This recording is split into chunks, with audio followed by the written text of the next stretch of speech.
Depth Psychology and a New Ethic. A Contemporary Paraphrase. Erich Neumann's Depth Psychology and a New Ethic is one of the most important but under-recognized books in the Jungian tradition. It was first published in 1949 in the immediate aftermath of World War II, a conflict which may have been the most catastrophic episode of mass shadow projection in history. The book makes a bold and urgent argument. The process Jung called individuation, including the determined personal and relational work of shadow integration, must become the new ethical foundation for a civilization capable of surviving itself and realizing its highest potential. Neumann identifies the inherited Judeo-Christian moral framework as structurally inadequate to this task. He calls it the old ethic. The old ethic operates by splitting human nature into the good and the evil, the divine and the demonic, and then projecting the dark half outward onto enemies, scapegoats, and outsiders.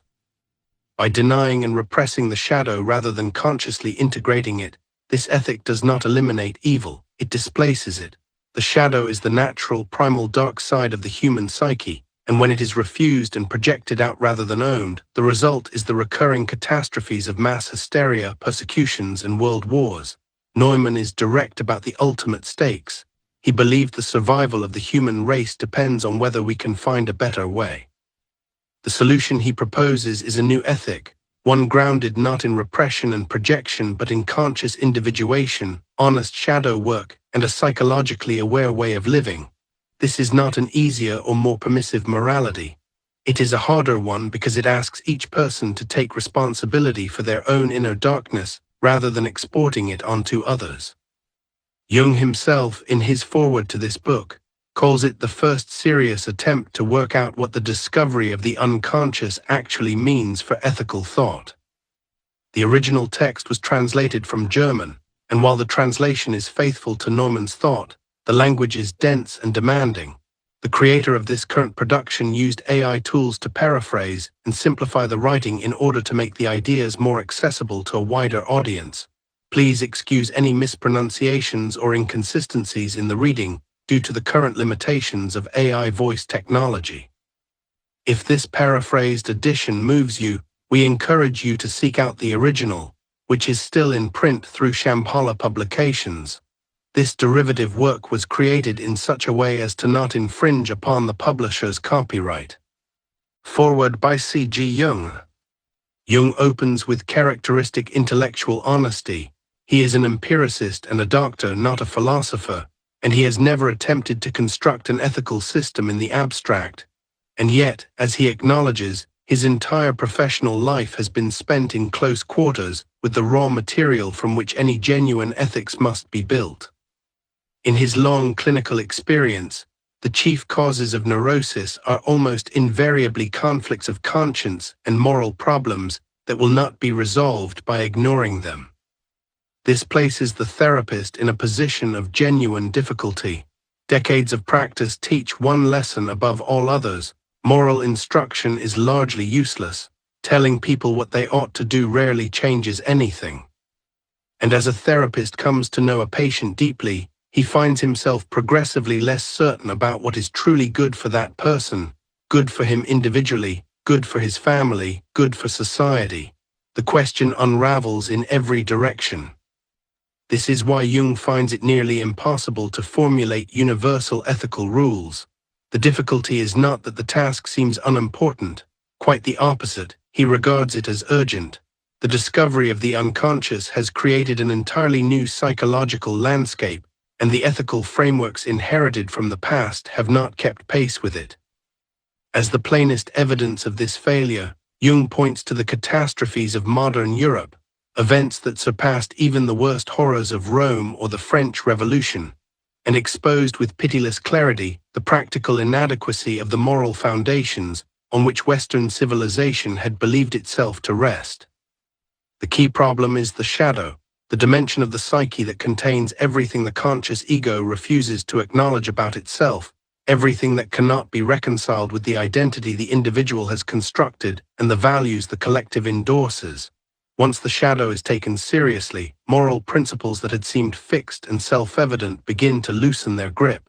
Any person with genuine ethical sensitivity cannot avoid this confrontation. Only the morally complacent, or those in whom the repressive function is unusually powerful, can escape it, though they will not escape its consequences. What Jung develops from this is a crucial argument about the nature of ethical work itself. It cannot be accomplished through formulas or shortcuts. The integration of the personality, what he calls individuation, the slow and effortful process of becoming a whole person, demands an honest, responsible relationship between all parts of the psyche, including and especially the dark ones. Technical interventions in therapy may offer temporary relief, but no genuine healing is possible without the moral dimension, and that dimension is always individual. Collective rules of conduct offer provisional guidance at best. They never resolve the pivotal moments of a human life, the moments where something genuinely new must be decided. This leads to one of Jung's most striking observations. No ethical rule is absolutely valid in all circumstances. Even the apparent self-evidence of consciousness is good, has its exceptions. There are situations in which forcing something into consciousness would be catastrophic. What is required instead is the ability to think in antinomies, to hold the tension of opposites without collapsing it prematurely into a false and brittle resolution. Every truth carried far enough moves toward its own opposite. On the specific problem of moral conflict, Jung is direct. When genuine conflicts of duty arise, no collective morality can resolve them. What is required is the integration of the shadow, and this makes the highest demands on a person's moral life. Accepting one's own capacity for evil is not a license to act badly. It means placing one's entire moral existence in question and bearing that tension consciously. The alchemical saying remains apt: the work demands the whole person. Jung closes with a description of the unconscious as not merely a passive reservoir of repressed material, but as an active and in some sense intelligent partner in psychic life, capable of taking initiative, of compensating for the one-sidedness of consciousness, and of orienting the whole personality toward wholeness when given the conditions in which to do so. The old ethic treated this partner like a suppressed subject under a monarchy, something to be managed, contained, denied access to power. The new ethic that Neumann proposes treats it more like a participant in a democracy, one whose voice cannot be silenced without consequences that eventually grow large enough to be catastrophic. This book, Jung concludes, is the first serious attempt to work out what those consequences mean for ethical thought, and he welcomes it without reservation. Author's Preface, Tel Aviv, 1948. Neumann wrote this book under the direct pressure of the Second World War, and he is acutely aware of the irony his project might appear to embody. The manuscript was barely complete when the specter of a Third World War had already become visible. Nations that had proclaimed their solidarity in the struggle for human freedom were racing to build atomic weapons. In this context, he acknowledges, what possible claim could questions of ethics make on anyone's serious attention? What could be more naive than the answer that everything ultimately depends on the individual? He raises the objection himself and refuses to be moved by it. Looking at the full sweep of human history, he argues that the highest aspiration the species has ever demonstrated, however fitfully and incompletely, is the creation of genuine individuals, free, conscious, self-determining persons capable of taking responsibility for their own inner lives. The community of free individuals remains the horizon of human development, distant, perhaps never fully attainable, but real as a direction and real as a measure of what matters. Neither atomic weapons nor totalitarian states can bring that horizon closer. They can only delay the journey, and the delay is paid for in suffering. The shadow of humanity, the vast collective dark side that expresses itself in wars and persecutions and organized cruelty, looms over everything. Neumann does not deny this, and yet the small, vulnerable individual human being somehow keeps surviving. David always finds a way past Goliath. The genuine miracles in human history are never achieved by institutions, armies, or ideologies. They are achieved by the creative individual, the person who, for reasons that cannot be fully explained, manages to remain in contact with what is deepest and most alive in human experience and give it form. This is why a psychology that places individuality at its center is not fighting a battle already lost. Preface to the Spanish edition, Tel Aviv, 1959. Returning to his book a decade after its original publication, Neumann addresses what he believes has been most consistently misread.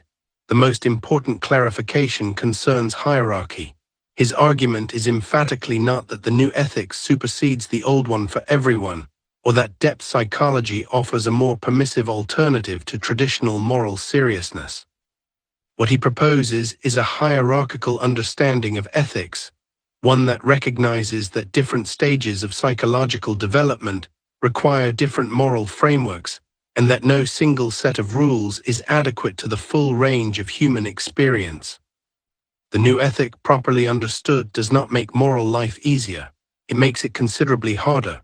It presupposes a person who is already genuinely morally serious by the standards of the old ethic, someone who has lived by its demands and found them insufficient not because they are too rigorous, but because they are, at a certain depth, structurally inadequate to the actual situation of a fully developed human being.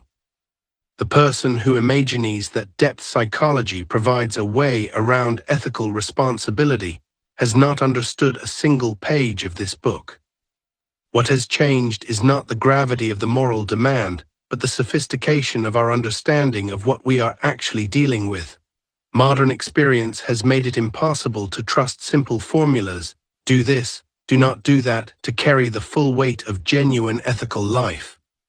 The old religious and ethical values have genuinely lost their hold on vast numbers of people, not because those people are cynical or depraved, but because the inner connection that once made those values feel alive and authoritative has broken down.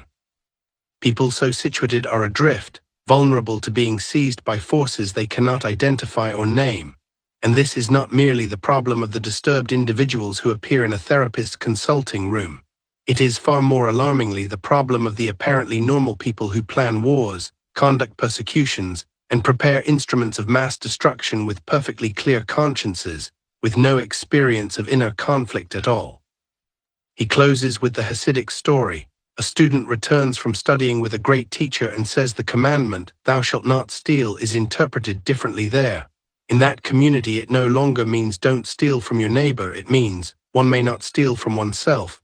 That is the moral demand at the heart of the new ethic, not the abandonment of conscience, but its radical deepening. The old prohibition remains. What changes is the territory it governs, and that territory is the one that matters most. Chapter 1. Introduction. The central subject of this book is evil, not as a theological abstraction, but as a living reality that modern human beings can no longer afford to avoid. We live in an age when the conscious mind has achieved extraordinary power over the physical world. Science and technology have given humanity capabilities no earlier civilization possessed. And yet, in precisely the same era, our inability to deal with our own psychological nature has been exposed on a scale equally without precedent.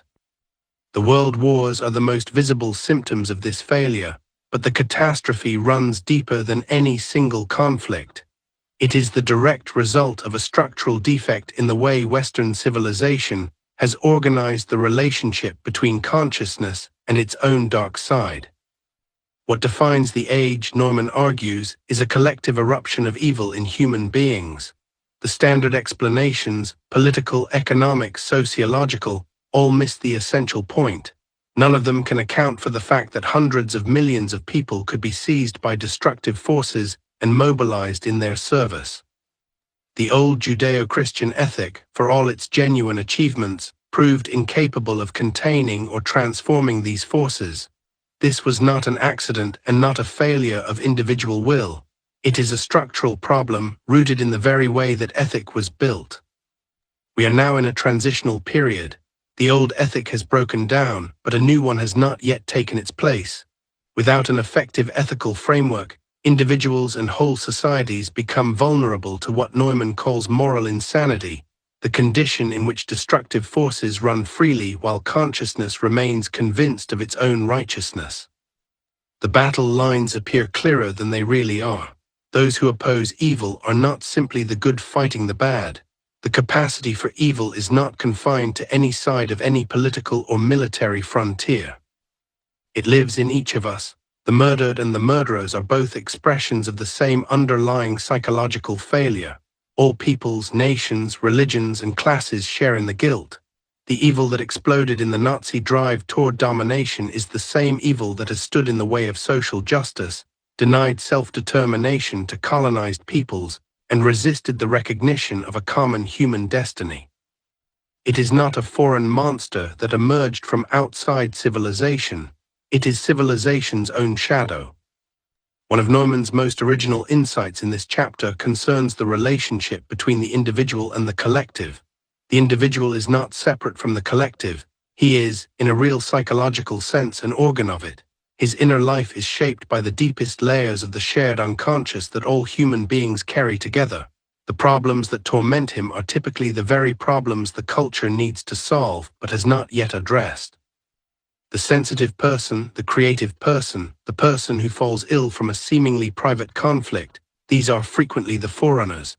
They are living out in their individual lives the collective problem that will only become widely recognized a generation or a century later. Goethe's Faust and the work of Nietzsche anticipated the moral crisis of the 20th century by 100 years. This means that the work of psychological transformation, the hard, unglamorous, deeply personal work of bringing the unconscious into honest relationship with consciousness, is not merely therapeutic. In the deepest sense, it is a cultural act and even a civilizational one. This is the ground on which everything that follows is built. Chapter 2: The Old Ethic. The term Old Ethic covers an enormous range of human aspiration, from Greek ideals of the noble and the good, through Judeo-Christian sainthood and asceticism, through the codes of the gentleman and the faithful keeper of the law. But running through all its variations is a single constant: the assertion that certain values are absolute, that they carry the force of moral commands, and that the good human life consists in conforming to them by eliminating everything incompatible with them. Perfection is to be achieved by excising the negative. The moral personality is shaped by a deliberate and sustained one-sidedness. What follows logically from this structure is that the entire architecture of the old ethic rests on two psychological mechanisms: suppression and repression. Suppression is the more conscious and in some ways the more admirable of the two. In suppression, the ego deliberately refuses to act on impulses it recognizes as incompatible with its ethical values: the body's appetites, the aggressive or sexual drives, the clamor of instinct. These are known to be present, they are simply denied satisfaction. What distinguishes suppression from repression is crucial: the suppressed content does not disappear from awareness. It remains in view of consciousness, a problem that is acknowledged even as it is refused. Because it is acknowledged, it exacts its price in genuine suffering. The person who suppresses truly sacrifices something and knows it. In this sense, suppression retains a living connection between the rejected impulse and the conscious ego. Repression is another matter entirely. Here the excluded contents are not merely denied satisfaction, they are expelled from consciousness altogether. The ego becomes genuinely unaware of them. They do not vanish, however. They lead an underground life of their own, active and destructive, beyond the reach of conscious control. What the study of individual neurosis revealed was that repressed contents undermine the psyche from below, generating symptoms, eruptions and breakdowns that the conscious mind cannot understand because it has lost all connection to their source. What is true of the individual is equally true of the collective. The unconscious complexes sealed away by social repression erode and finally shatter the world of collective consciousness in ways far more dangerous than the ascetic's honest suffering. Suppression produces tension and pain. Repression produces catastrophe. The authority through which the old ethic enforces its demands is conscience, but it is essential to understand what conscience actually is. Conscience is not the same as the authentic inner voice of an individual's deepest psychic truth. It is, to a very large extent, internalized social anxiety. It represents the canon of values dominant in the community at any given moment. Change the collective's dominant values and the verdict of conscience changes along with them. In the Middle Ages, conscience condemned scientific inquiry as heresy. In the 19th century, it dismissed religious sensibility as priestly fraud. Conscience is the ego's internal enforcement of the collective standard. This process of absorbing collective values produces two structures within the psyche. The one actively developed and supported is what Jung called the persona, the social mask, the facade personality tailored to meet collective requirements. The persona is not simply a deception, its formation is a genuine and necessary achievement. Without it, social life would be impossible. But a large part of what we call education consists precisely in persona formation, training people not in sharp observation, but in the art of looking away. The shadow, by contrast, is the sum of everything the persona excludes. All the characteristics, tendencies, and impulses that do not harmonize with collective values, everything that shuns the light of public opinion, coheres in the shadow, that dark region of the personality unknown and unacknowledged by the ego. The mythology of every culture is populated with shadow figures. Cain and Judas, Mr. Hyde and Nietzsche's ugliest man, each an image of the adversary within. The shadow is not an accident of character. It is part of the nuclear structure of individuality itself, an essential component of what it means to be a creaturely, limited, historically situated human being. The old ethic permits two basic responses to this situation. The more common is for the ego to identify entirely with the persona and mistake itself for the ideal. Having repressed the shadow, it imagines itself to be in complete harmony with the good, not merely striving toward the light but embodying it. This is what Jung called inflation, the unjustified identification of a personal limited self with a transpersonal value. The inevitable gap between the ego and the ideal it claims to embody is silently suppressed. The man of good conscience does not notice his own darkness because he has arranged not to. This condition ranges from sincere self-delusion through various grades of self-deception to outright sanctimony. The arrogance of modern man, believing himself the culmination of evolution, was the psychological precursor to racial arrogance, any state in which the ego is overwhelmed and dominated by a content greater than consciousness restricts its ability to perceive reality accurately, and what is repressed does not disappear, it accumulates force. Every form of fanaticism is ultimately overthrown by precisely the elements it most systematically excluded. The second response, characteristic of the moral elite, is genuine suppression with conscious suffering. The ascetic, the saint, the seriously moral person, these do not inflate but deflate. They suffer the tension of their divided nature honestly and do not pretend the darkness does not exist. They simply fight it and accept the cost. This is not without dignity, but even here the old ethic exacts a price. It imposes a dualistic vision of reality, upper and lower, light and darkness, God and devil, in which the ego is always assigned to the light side, and its function is to represent the light in the eternal battle against darkness. And the battle is eternal. The severed heads of the Hydra grow back. There is no historical evidence that light can definitively vanquish darkness. The old ethic's deepest paradox is precisely this: it offers no resolution to the conflict it frames as central. The primary and most socially consequential consequence of this failure is shadow projection. What cannot be acknowledged as one's own darkness does not simply disappear, it is transferred outward, experienced as belonging to someone else, and then combated in its new location. The classic formulation is the scapegoat ritual, in which accumulated psychic impurities are loaded onto a victim and expelled. This psychology shapes the inner life of every nation and period.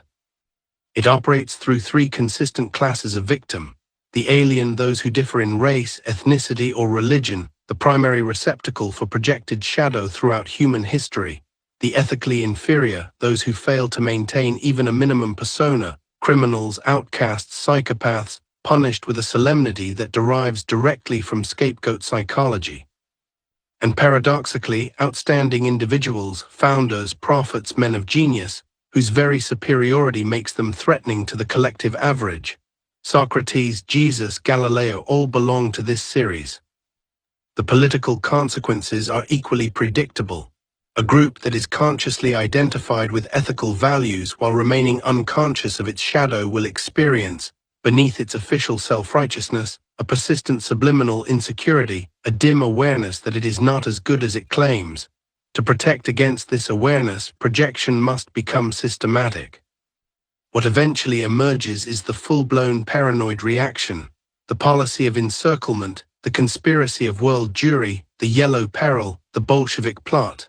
No war can be waged without the prior conversion of the enemy into a shadow carrier. The nation possessed by a good conscience identifies itself with the highest values of humanity, prays to God as the pure embodiment of light, and yet its bestial shadow acts itself out with perfect freedom in the conduct of the war, undisturbed by any inner contradiction. This is the ultimate charge against the old ethic. It is not merely psychologically inadequate but actively dangerous. Its structure generates the split between consciousness and shadow, and that split, the sealed vessel in which excluded energies accumulate without outlet or transformation, is the engine of collective catastrophe. The old ethic creates the psychological conditions for its own most spectacular violations. Chapter 3: Stages of Ethical Development. To understand why the old ethic has entered its present crisis, Neumann traces the evolution of human consciousness itself, because ethics and consciousness develop together as aspects of a single story. The story begins with primal unity.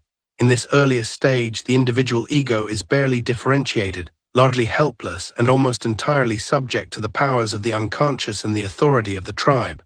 Lévi-Brühl called this condition participation mystique, the state in which individual identity dissolves into the collective. Boundaries between self and group remain fluid, and a person's inner life is inseparable from the life of the whole. At this stage, there is no individual ethical responsibility, because there is no sufficiently individuated individual to bear it. The group is the unit of moral life. This is not merely theoretical. The logic of primal group identity manifests in blood feuds, where entire clans bear guilt for one member's crime, in the ancient Jewish conviction that God might visit the sins of the fathers on their children, and in Chinese traditions where a family bore punishment for a transgressor's acts. The group, extended through time, constitutes a single moral unit. Significantly, Neumann notes this does not simply vanish when the individual emerges. It leaves traces in the unconscious of every person born into it, which is why neurotic symptoms in adults can frequently be traced to unresolved guilt or conflict in a parent or grandparent. Within the primal collective, there is always one figure who stands apart, the monopersonality, the carrier of power and meaning for the group, its creative center. He is the hero, lawgiver, artist, prophet, philosopher. He is the founder of ethics. Ethical values at this stage are not deduced by rational argument but received. They come through what Neumann calls the voice, a direct revelation experienced as given from beyond the individual, the word of a god, an oracle, a dream, a visionary moment. Moses receiving the law, Zarathustra descending from his mountain, each transmits what has been received to disciples, who become custodians of the revealed ethic, which is then gradually imposed as a collective standard on the whole community. This process was a genuine advance.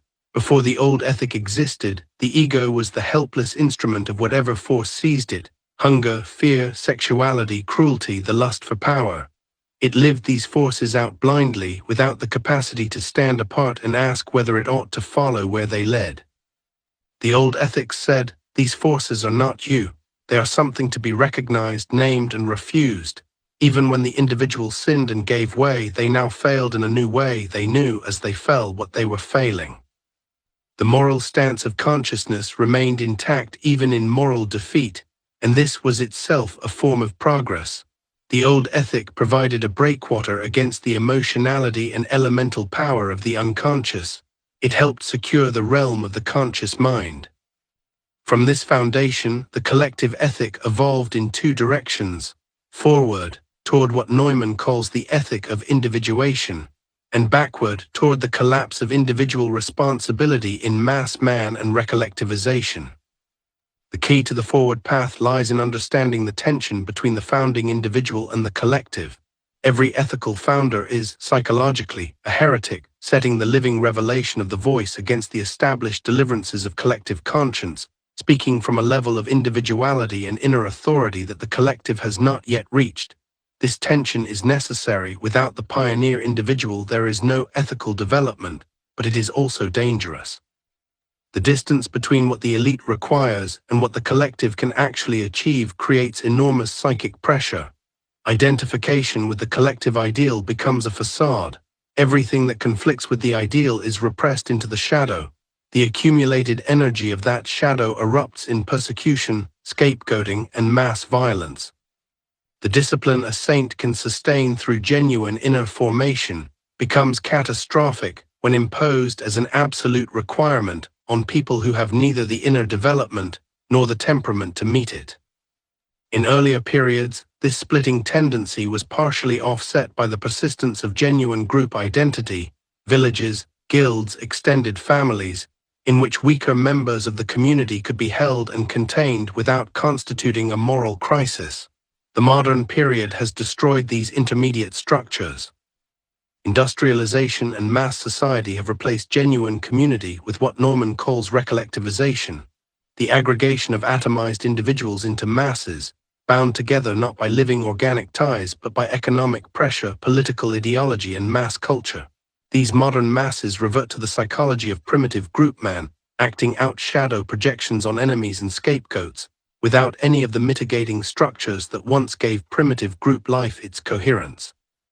This has produced a progressive and widening gap between the moral level of the elite and the moral capacity of the masses. The elite brands the masses as inferior or antisocial, which is itself a form of scapegoat psychology, the elite's mechanism for maintaining the illusion of its own virtue by projecting its shadow downward onto those who are less able to conceal theirs. Neumann addresses a persistent dangerous confusion here, the claim that all human beings are morally equal. The equality of human beings is real but far more limited than commonly assumed. It is grounded in the collective unconscious, the deepest structural layer of the psyche that all human beings genuinely share, the stratum of instinct and archetype that is the precipitate of the species' identical and original reactions throughout all of human history.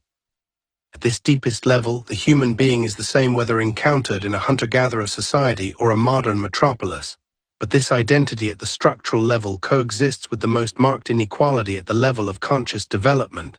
The degree to which consciousness has been differentiated, the capacity for individual reflection and moral complexity, the ability to hold tension between opposites rather than collapsing into one-sidedness, these vary enormously between individuals.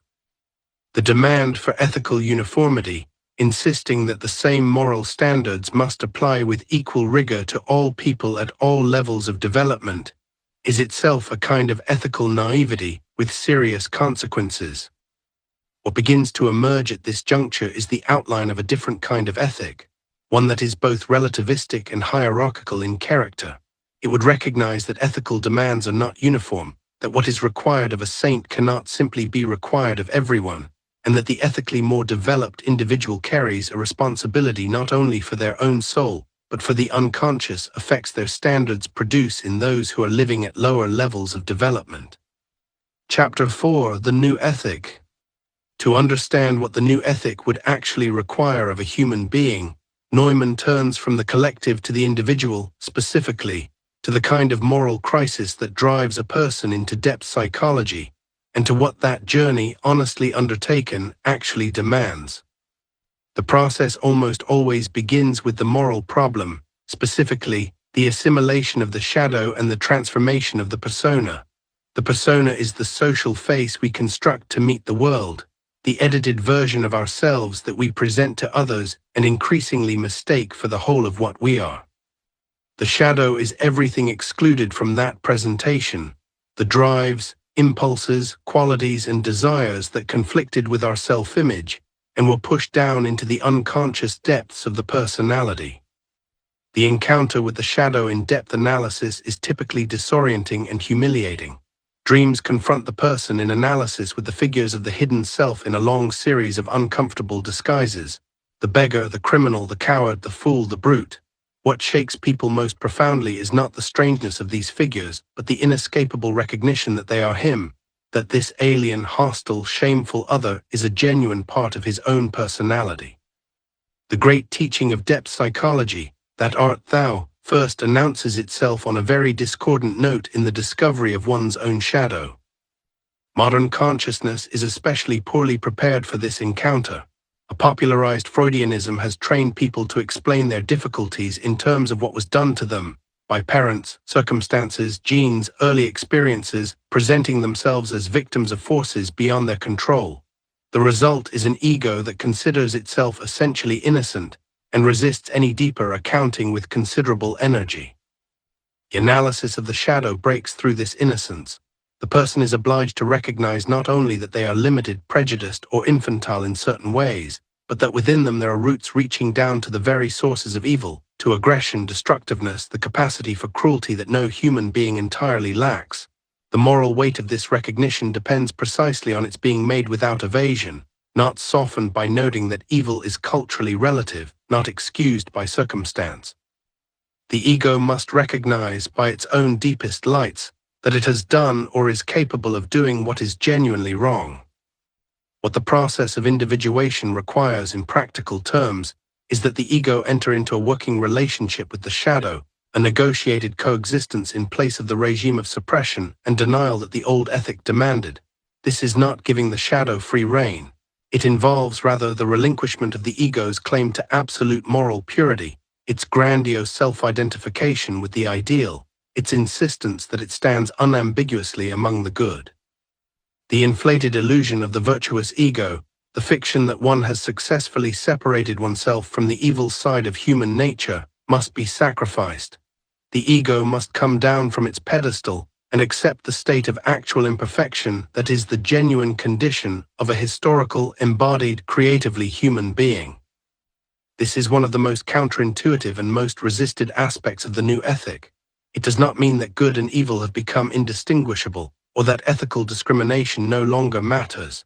It means that the shadow must be given a place, a share in one's life, rather than being locked in the dungeon of the unconscious where its energies accumulate dangerously and eventually break through in forms far more destructive than honest acknowledgement would ever have been.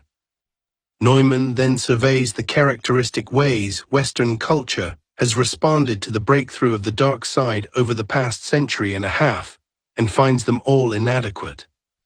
The first is the nihilistic response, accepting the destructive insight that consciousness and its values are a fraud, and drawing a deflationary conclusion. If the spiritual dimension of human life is merely an epiphenomenon of biology or economics or unconscious instinct, then all efforts at genuine moral or cultural achievement are illusions, and one may as well embrace the dark forces directly. This is a monistic position that simply inverts the old hierarchy, substituting the lower for the upper, without transcending the underlying dualism. The second response is its apparent opposite but psychological mirror image, the pleratic or mystical reaction. Here the individual, overwhelmed by the pressure of the shadow and the collapse of old certainties, takes refuge in an inflationary identification with something infinite and absolute. By dissolving himself into the divine totality, the collective spirit of the movement, or a sacred cause, he escapes the unbearable burden of individual moral responsibility. The shadow problem seems to dissolve because the individual has dissolved, recollectivized, merged with the mass, redeemed from his lonely and difficult personhood by submission to a higher power. The redemptive quality of totalitarian movements, the phenomenon that puzzled many observers who could see only their brutality, becomes psychologically intelligible from this perspective. National Socialism was perhaps the most catastrophic example, but the structure recurs wherever a leader figure is invested with the power of a collective savior, and wherever individual conscience is replaced by the demands of a sacred cause. Both reactions represent monistic attempts to abolish the tension of opposites that constitutes the moral problem. By exalting one pole to an absolute, both fail, both leave the shadow unintegrated and dangerous, and both are frequently found combined in the same individual or movement, since each is the secret complement of the other. The moral failures of political leaders in the modern period, their spectacular inadequacy precisely when it matters most, are not primarily failures of intelligence or good intention. They are failures of psychological integration, failures of the shadow, failures of the inner life. From the standpoint of the new ethic, the only person who is morally reliable is the person who has come to grips with their own shadow, who knows their own darkness and has accepted responsibility for it. The new ethic does not simply replace the old with its opposite, An ethic based on shadow identification is just as partial and dangerous as one based on light identification. What is required is an orientation toward wholeness, toward the totality of the personality. This wholeness has critical social dimensions. Every person who carries large unintegrated regions of unconscious shadow does not contain those contents within themselves, they radiate outward. The unconscious mechanisms by which repressed contents are transmitted from one person to another, from a leader to a following, from a parent to a child, from a culture's ethos to its individual members, are among the most important and least acknowledged factors in human social life. A morally rigid person who has suppressed rather than integrated their negative side does not neutralize it, they diffuse it into their environment, where it works its effects through those around them, who suffer the consequences without understanding why. The person who has genuinely come to grips with their own shadow has a profoundly different kind of effect on those around them, not because they have achieved perfection, but because they have ceased to be psychologically contagious. The genuine acceptance of the shadow also makes something else possible that no amount of conventional virtue can accomplish: real solidarity with other human beings. So long as we experience our own darkness as alien and project it onto others, onto minorities, foreigners, criminals, heretics, we are incapable of genuine love of neighbor, whatever we may profess. We can only love what we have first recognized in ourselves.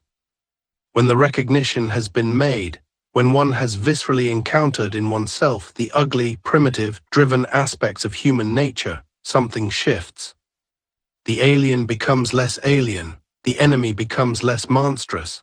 The encounter with the shadow is, in this sense, not merely a therapeutic technique, but a moral education that penetrates to depths no external moral instruction can reach. Chapter 5: The Aims and Values of the New Ethic. The central task of the new ethic is integration. Where the old ethic sought to resolve the tension between good and evil by declaring victory for one side and driving the other into exile, the new ethic insists that no such victory is possible, and that attempting it is itself the source of the damage. The opposites that together make up the full spectrum of human experience cannot be sorted like wheat from chaff without doing fatal violence to the psyche that performs the sorting. What is required instead is synthesis, a structure of personality large enough to hold the warring forces together without destroying either. The goal is not a self from which evil has been expelled, but a self so thoroughly organized around its own center that it can contain the full range of human forces, primitive and refined, destructive and creative, instinctual and spiritual, holding them in a dynamic tension that gives the whole its vitality. The stronger the tension between the forces held in balance, and the greater the number of opposing energies brought into the synthesis, the more powerful and genuine the resulting structure of personality. Wholeness, in Neumann's specific sense, means that the conscious mind and the unconscious no longer exist in a condition of mutual warfare, each cancelling out the other's initiatives. In this new ethical situation, ego consciousness becomes what he memorably describes as the governing seat of a psychological League of Nations, a parliament in which radically different constituencies must all be heard and represented. The primitive sits alongside the refined, the destructive alongside the constructive, the sacred alongside the secular, the instinctual alongside the spiritual. None of these forces can simply be overruled into silence without generating exactly the kind of explosive compensatory eruption that the old ethic repeatedly triggered. This reconception of the ethical goal carries direct consequences for what the new ethic demands of individuals. The principal requirement is no longer that a person should be good in the conventional sense. It is that a person should be psychologically autonomous, healthy and productive within themselves, and crucially, not psychologically contagious to those around them. Under the old ethic, the strong ethical personality all too often simply refused to live out their own dark drives, instead projecting those drives onto the weak points in their immediate environment, so that the repressed content was forced to work itself out as disturbance in the family or community, while the person responsible remained entirely unconscious of their moral responsibility for the damage they were causing. The demand to be non-infectious may sound like a modest, even negative requirement, a limiting condition rather than a positive achievement. Neumann insists on its enormous importance. The whole pathology of the scapegoat, the mechanism by which unintegrated psychological material is unconsciously transmitted through groups and collectives, inflaming their shadow side into epidemic outbreaks, has its origin precisely in this contagion from unintegrated personalities. A collective can more easily survive without creativity than it can survive the unconscious infection spread by those who have not done their inner work. To be non-infectious is, in this sense, almost more urgently important than to be creative. The new ethic therefore demands that each person assume conscious management of their own shadow, evil that operates underground, radiating its effects into the psychic atmosphere around a person without anyone's awareness, functions like an epidemic, invisible, uncontrolled, and devastating. Evil that is consciously acknowledged by the ego and accepted as a personal responsibility does not have this infecting quality. It is encountered as a problem belonging to the self, processed and worked through within the personality's own field, and gradually incorporated into the larger structure of integration. Depth psychology has shown, through its analysis of countless individual lives, that this process follows the archetypal pattern of the mythological hero. One of the fundamental conflicts in every hero's story is the doing of evil, the symbolic murder of the parents, the transgression against the established order, the crime that is also the act of liberation. The child who is too good, who refuses the symbolic murder of the parents out of moral timidity, pays for this apparent virtue with the sacrifice of their own independence later in life. Normal development requires that the individual absorb and assimilate a measure of what is, from the perspective of collective values, evil, and have the inner strength to metabolize the conflict this creates. In the individual's psychological journey, the voice, the inner authority which speaks from the wholeness of the self rather than from the superego's catalogue of received moral rules, frequently demands precisely this, the doing of what appears from the outside to be wrong. Surprisingly often, from the standpoint of the voice, the avoidance of evil and the suffering it brings turns out to be the genuinely unethical choice. The responsibility demanded by the new ethic also extends to inner reality. The world of dreams, fantasies, and involuntary thoughts carries its own moral weight. To realize an inner image inwardly, to live it as an inner experience, is not the same as simply discharging it, and does not always mean enacting it in the outer world. Sometimes it means precisely the opposite. This is why the new ethic cannot be codified into general prescriptions. The outer constellation of circumstances, the inner constitution of the individual, psychological type, age, and personal history, all enter into every genuine ethical decision. One person's good is genuinely another person's evil. The demands of the new ethic are, in a crucial sense, only formal. Their realization in any concrete instance must be left to the unique and unrepeatable process by which each individual works their way through to their own choices. The hierarchical principle also implies the rejection of punishment as an ethical instrument. Punishment aims at the extermination or repression of the negative. It concerns itself only with partial ethical change, a change in conscious attitude, real or merely performed, while leaving the total psychic personality untouched. That a given organism cannot digest certain elements is not a moral verdict against those elements. It is a statement about the organism's current digestive capacity. The new ethic judges by a different standard. The achievement of consciousness must now rank as an ethical duty, not a secondary requirement but one at the very heart of the enterprise. The havoc that unconsciousness can wreak, the way repression hollows individuals and whole nations from within, forcing them to live by a lie that corrodes everything it touches, makes the refusal of consciousness a genuine moral failure.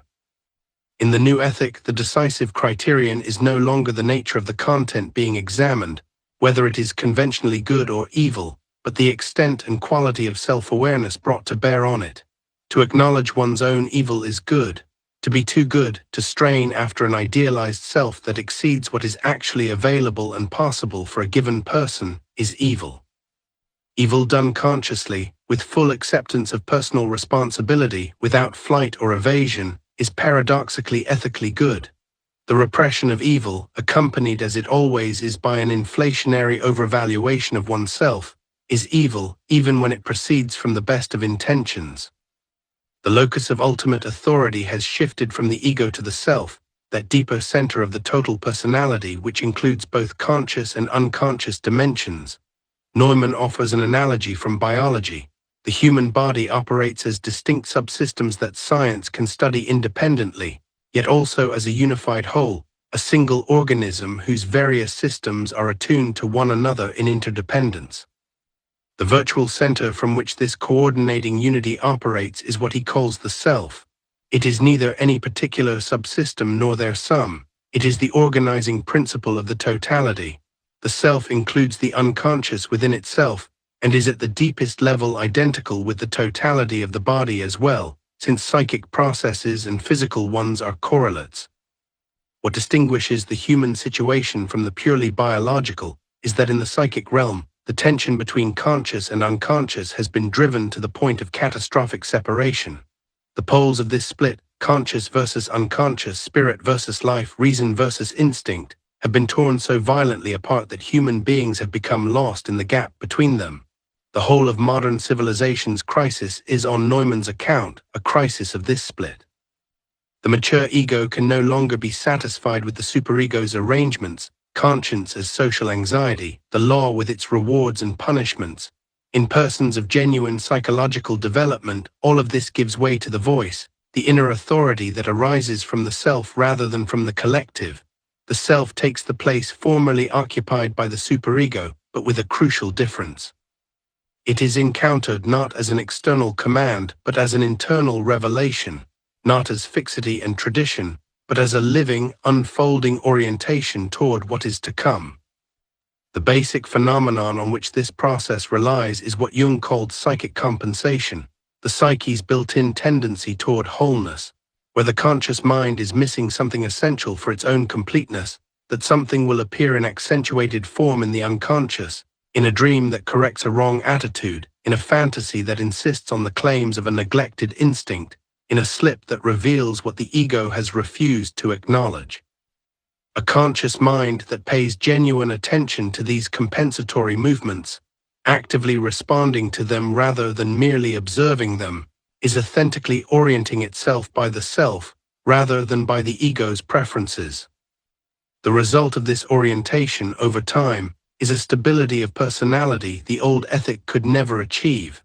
The fragility characteristic of persons formed by a partial ethic, their susceptibility to being overwhelmed by mass psychology and ideological contagions, arises precisely because their roots do not extend into the unconscious. They have suppressed or repressed the shadow, so the shadow remains available to the collective unconscious as live ammunition, available for recruitment into the next eruption. The person who has genuinely integrated large portions of the shadow, by contrast, has something like immunological resistance to the forces that destabilize others.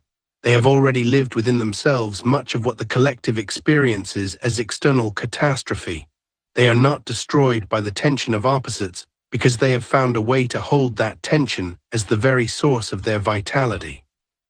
Out of all this emerges Neumann's central formulation of value for the new ethic. Whatever leads to wholeness is good, whatever leads to splitting is evil. Integration is good, disintegration is evil. Life, constructive energy, and the tendency toward incorporation are on the side of the good. Death, fragmentation, and disintegration are on the side of evil. This is an entirely functional conception. The ethical evaluation of any content, quality, or action is not fixed by its nature in isolation, but by its relationship to the whole. Whatever promotes the integration of a personality centered on the self is good, regardless of what that might look like by the standards of the old ethic. And whatever produces splitting is evil, even if it proceeds from goodwill, even if it is collectively sanctioned, even if it wears the appearance of moral seriousness. The personality that has genuinely achieved psychological integration, that has assimilated a large measure of the collective shadow and stabilized itself in the self, becomes a rallying point and a bulwark for the collective as a whole. It is a focus of stillness amid the flux of phenomena, a center against which the waves of mass psychology break and fail. Such a personality serves the collective in a manner exactly opposite to the scapegoat. The scapegoat psychology projects the individual's unassimilated shadow onto weaker others and purifies the self by destroying them. The person of integrated wholeness, by contrast, assumes a measure of vicarious responsibility for the collective shadow, digesting a portion of collective evil in the retort of their own inner process, and in doing so, decontaminating that fragment of the collective. As the Old Testament prophets first experienced in themselves the shadow side of their people before they could console or guide, the integrated individual predigests elements of the collective's darkness and offers back, in transformed form, possibilities of healing and renewal. This brings Neumann to the final horizon of the chapter, the religious and cosmic dimension of the new ethic. As the individual's assimilation of the dark side proceeds, the moral problem opens progressively outward, from personal shadow to the collective shadow of one's group, to the moral problem of the human race, and ultimately to the problem of evil in God. The new ethic finds itself in alignment with the oldest stratum of Jewish theology, in which God creates light and darkness together, and God and Satan are interrelated aspects of the numinous, rather than separated from each other. The God of Abraham, Jacob, Moses, and David was not simply the God of goodness and wisdom, and it was precisely because their relationship to the divine included genuine contact with a Godhead that was not simply all good that their relationship to it could remain living and real. He closes with his central formulation: the time has come to sacrifice the principle of perfection on the altar of wholeness. Modern consciousness has seen the anthropocentric cosmos dissolve. It has found itself to be a peripheral creature on a minor planet in a physically vast and largely indifferent universe. This dethronement, experienced as catastrophe, is also the condition for a new beginning. As the projections are withdrawn, as the heavens are emptied of the hierarchies with which humanity once populated the cosmic loneliness, the creative fullness once located out, there is being discovered to have its origin and dwelling place within the human mind itself. Appendix: Reflections on the Shadow.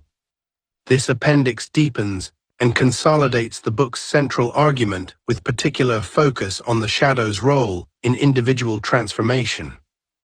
The rift that depth psychology has identified runs through the psyche of nearly every modern person.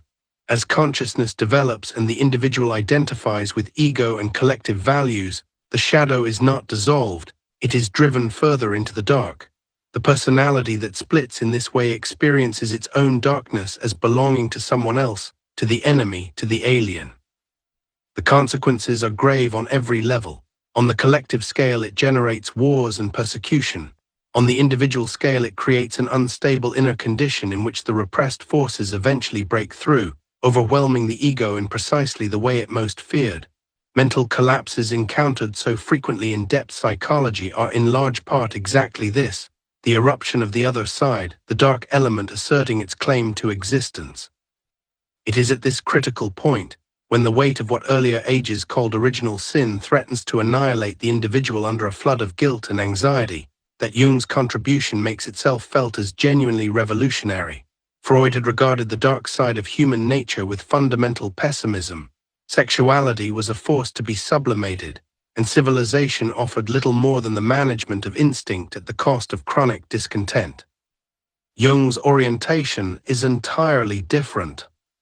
With a confidence as unflinching as his knowledge of the deep psyche's dangers is comprehensive, Jung insists that it is precisely the ambiguous and unsettling figure of the shadow that holds the key to positive transformation.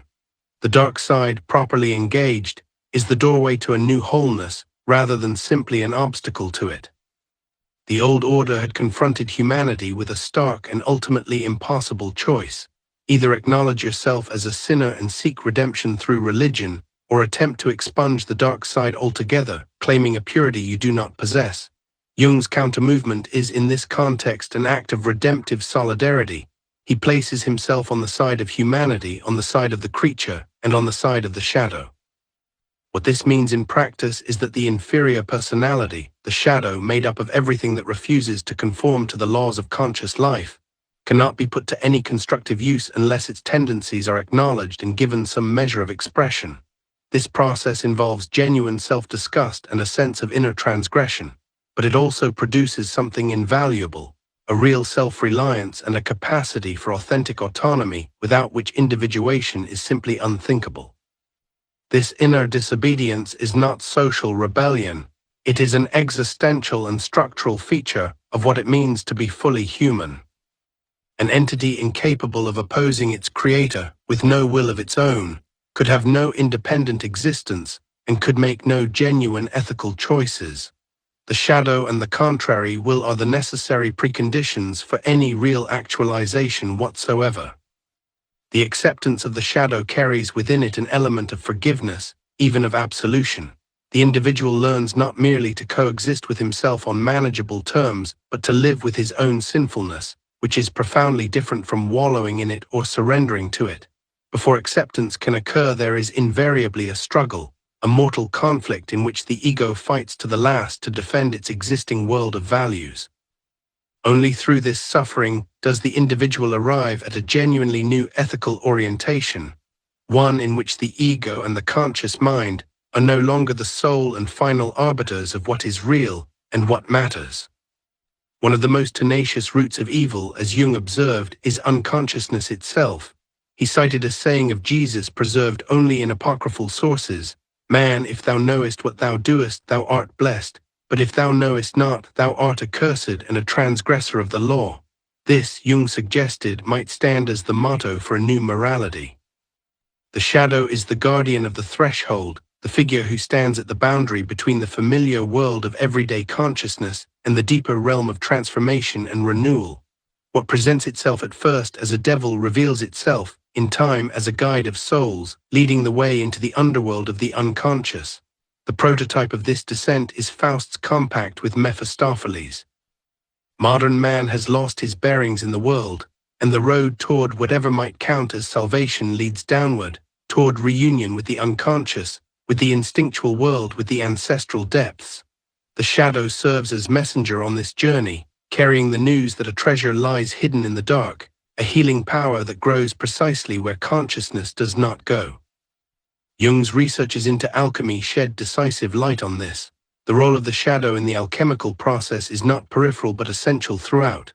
Mercury, the presiding spirit of alchemy, simultaneously bears the attributes of the devil.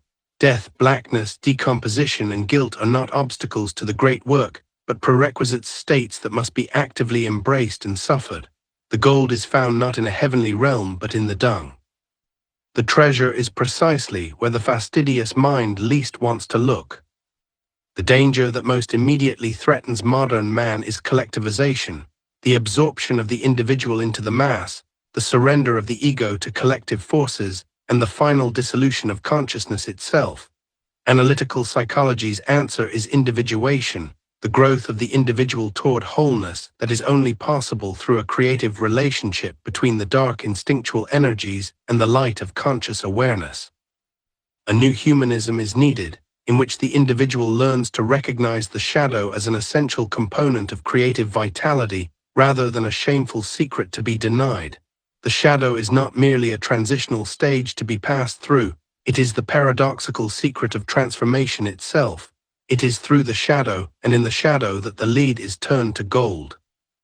Only when a human being learns to experience themselves as the creature of a creator who made both light and darkness, both good and evil, can they become aware of their own self as a paradoxical totality in which the opposites are held together as they are in the Godhead itself. Only when the creative interplay of light and shadow is accepted and lived as the very ground of existence will the unity of creation, and of human life within it, be rescued from the disastrous rift that threatens the future of the human race.